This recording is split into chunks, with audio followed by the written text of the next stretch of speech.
안녕하세요. 다인생활의 정다인입니다. 오늘은 오랜만에 집에서 촬영을 좀 할까 합니다. 촬영 도중에 아기가 난입을 한다던가 소음이 살짝 들어가는 일이 좀 생기더라도 너그러이 양해를 좀 부탁드리겠습니다. 제가 차 수업을 하다 보면 그런 질문을 종종 받아요. 차에 있어서 진짜 중요한 요소가 무엇이 있나요?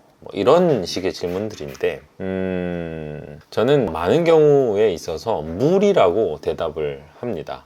우리가 일반적으로 차를 배운다라고 했을 때 요새 너 뭐 이렇게 재밌는 거 배우고 다니니? 이런 질문에 야, 나 요새 차 배워 라고 하면 그 차를 배운다라고 하는 것은 무엇을 배우는 것을 정확하게 의미하는가에 관한 그런 동영상이 하나 있었습니다. 거기에서 제가 그렇게 설명을 하죠.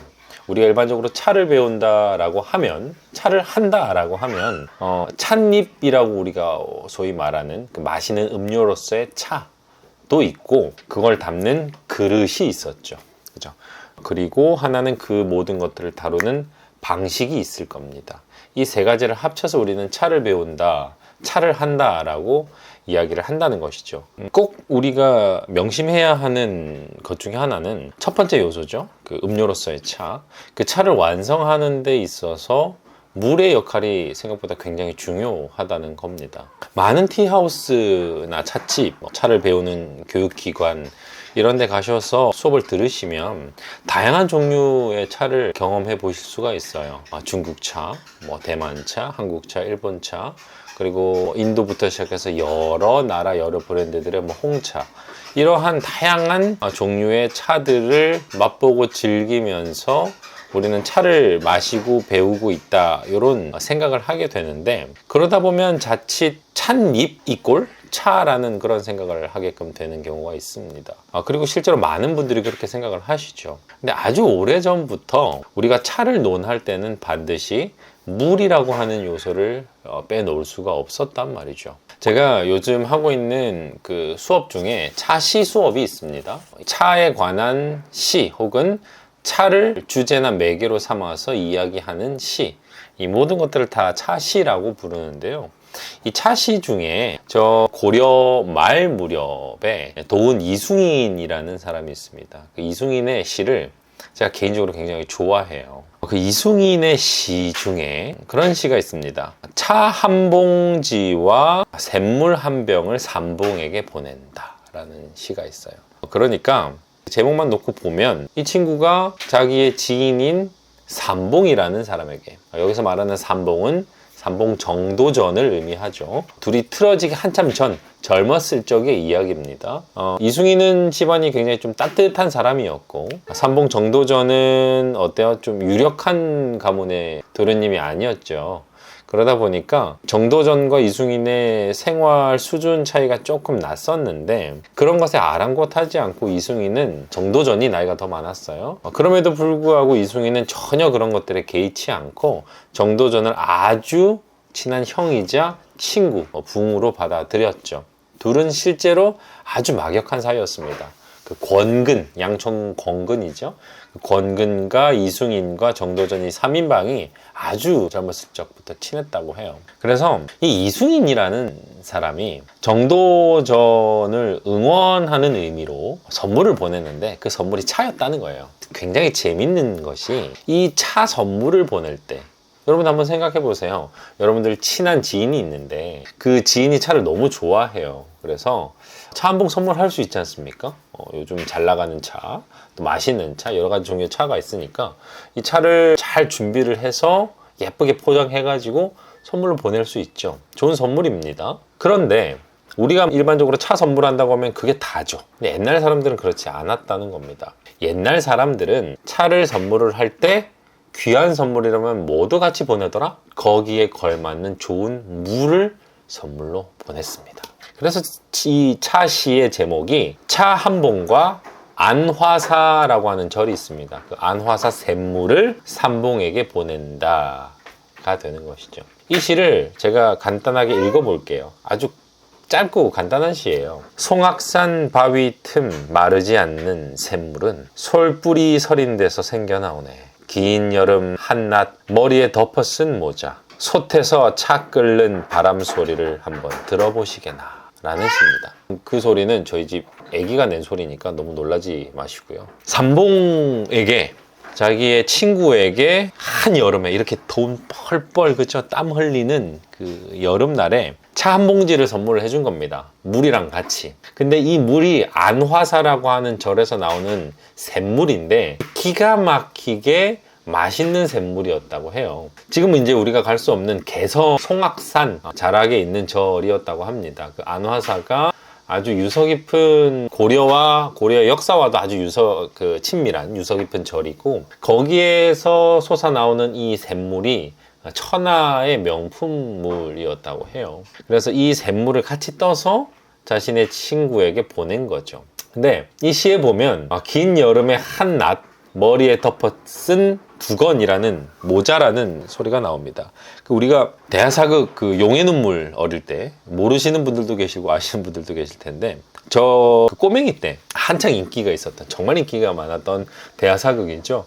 그 용의 눈물에 아직도 기억이 납니다. 그 정도전을 연기하셨던 배우분께서 항상 그 모자를 쓰고 나오시는데, 사극에서 정도전이 조정에 나아간 상태가 아니라 집에 있는 그런 장면에서는 항상 무슨 모자를 쓰고 있어요. 이 정도전의 트레이드마크라고 할 수 있는데, 이 정도전은 모자를 항상 즐겨 쓰고 집에서 개인적으로 공부를 할 때도 항상 이 의관을 다 갖추고 공부를 했다고 해요. 이 찌는 여름에, 그쵸? 여러분, 반팔에 반바지도 집에서 혼자 있을 때 거추장스러워서 벗고 사는 사람들도 있지 않습니까? 근데 이 정도전이라는 사람이 얼마나 독한 사람이냐면, 그 어떤 흠도 잡히지 않기 위해서 거기에 플러스 자신과의 약속 여러 가지가 있을 거 아닙니까?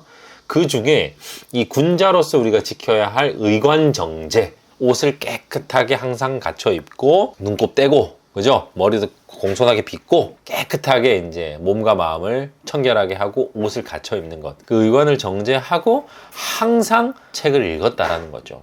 더워 죽겠는데 이승인이 그 옹고집스러운 친구의 마음을 너무 잘 알고 있으니까 그걸 응원하는 마음으로 차를 선물로 보낸 겁니다. 그런데 그 차 선물 안에 뭐가 곁들여 있었다? 물이 곁들여져 있었다. 왜? 많은 차린이들이 잘 모르고 계신 지점 중에 하나가 뭐냐면요, 차는 물이 8할입니다. 조금 거짓말 보태서요. 적어도 5할 이상이에요. 아무리 좋은 찻잎을 가지고 있어도 그걸 우려낼 수 있는 좋은 바탕, 그죠? 물이 없으면 아무 소용이 없습니다. 제가 서울의 한 유명한 찻집에서 차린이들이 이렇게 주가 되는 그런 수업이 있었거든요. 그 친구들한테 제가 굉장히 재밌는 테이스팅을 해준 적이 있습니다. 수돗물하고요, 정수물하고요, 그 다음에 우리가 생수인데 생수 중에서 삼다수, 그리고 하나는 에비앙, 이렇게 4가지 물을 가지고 똑같은 차로 테이스팅을 했어요. 차를 좋아하시는 분들은 헛웃음이 나오시죠? 무슨 얘기 들을 때? 수돗물이나 에비앙 얘기 나올 때. 혹자는 그렇게 얘기할 수 있지 않습니까? 에비앙이 얼마나 비싸고 맛있고 좋은 물이라고 알고 있지 않느냐. 에비앙으로 우려낸 물은 그만큼 특별하고 맛있지 않겠느냐. 근데 실정은 어떻습니까? 그렇지 않죠. 에비앙으로 우려낸 차를 마셨을 때 그 놀라는 그 친구들의 그 눈빛과 눈망울이 제가 아직도 잊혀지지가 않습니다. 정말 못 먹을 것 같은 그런 이 맛도 내 맛도 아닌, 그죠? 그런 맛이 나오죠. 이처럼 비싼 물이라고 해서 항상 적합한 찬물이 되는 것도 아니고요, 저렴한 찬물이거나 공짜 물이라고 해서 수준이 떨어지는 것도 아닙니다. 차에는 거기에 걸맞는 물이 항상 정해져 있어요. 궁합이라고도 얘기할 수 있죠. 일반적으로 을에 6대 다류라고 치면 6대 다류에 걸맞는 물들이 대충 이렇게 정해져 있습니다. 경수냐, 연수냐, 그죠? 그 다음에 그 TDS라고 하죠. 그래서 미네랄이나 광물이 얼만큼 포함이 되어 있느냐에 따라서 천차만별의 맛이 나는데, 지금 우리야 차에 축복받은 세대라고 할 수 있죠. 왜? 우리한텐 삼다수와 백산수가 있으니까. 그리고 정수기 물도 있죠. 최소한의 마지노선입니다. 그걸 쓰면 손해는 보지 않는다, 이 정도 수준이라고 생각하시면 돼요. 근데 사실 저 옛날부터 최고로 치는 물들은 항상 샘물이었습니다. 물론 나라마다 좀 달라요. 중국 같은 경우는 어때요? 흐르는 물을 좀 더 선호를 하고, 일본 같은 경우는 워낙 물이 청정한 구역들이 많다 보니까 우물물도 최고로 치는 경향이 있죠. 가령 뭐 오모토센케 같은 집안에서는 아직도 우물을 최고로 쓰는데, 여하튼 간에 각 지역이나 문화권마다 최고로 치는 물들이 서로 다릅니다만 공통적으로 샘물을 최고로 치는 경향이 있었습니다.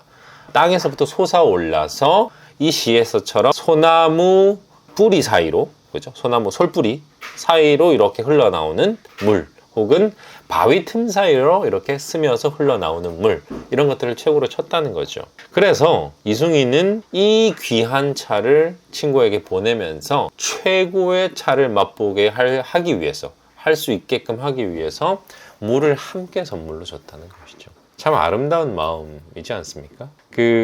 지금은 이제 찾아보기가 좀 어렵지만, 과거에는 중국의 찻집, 이제 차관이라고 부르죠. 중국의 찻집에 가서 오래된 어르신들, 주인장들이랑 차를 마시거나, 우리나라에도 예전엔 그런 분들이 종종 계셨어요. 친해지고 나면 이 차를 꺼내는데 어때요? 저기 뒤에 골방 가가지고 무슨 통에다가, 그죠? 든 물을 막 가지고 나와요. 그래서 이 차는 이 물에다가 마셔야 된다 이러면서 우려서 주시는 경우들이 종종 있었습니다.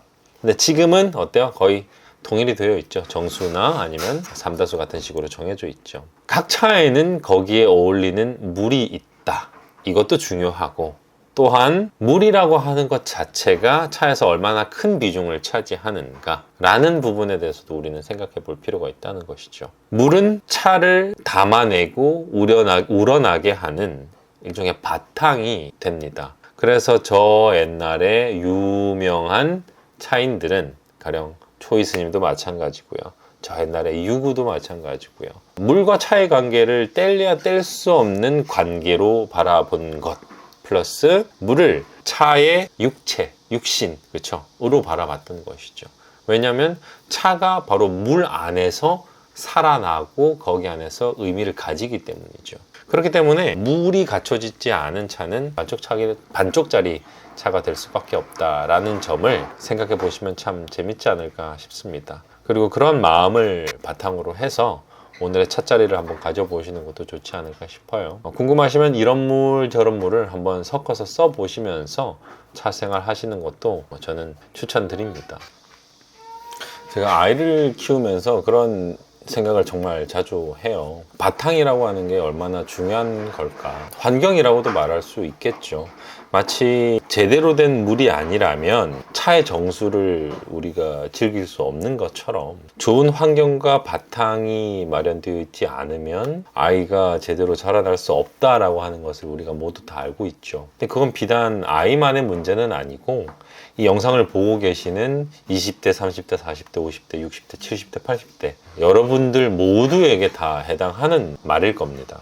뭐 내가 늙었는데 지금 와서 무슨 바탕과 배경과 그런 환경이 뭐가 그렇게 중요하냐?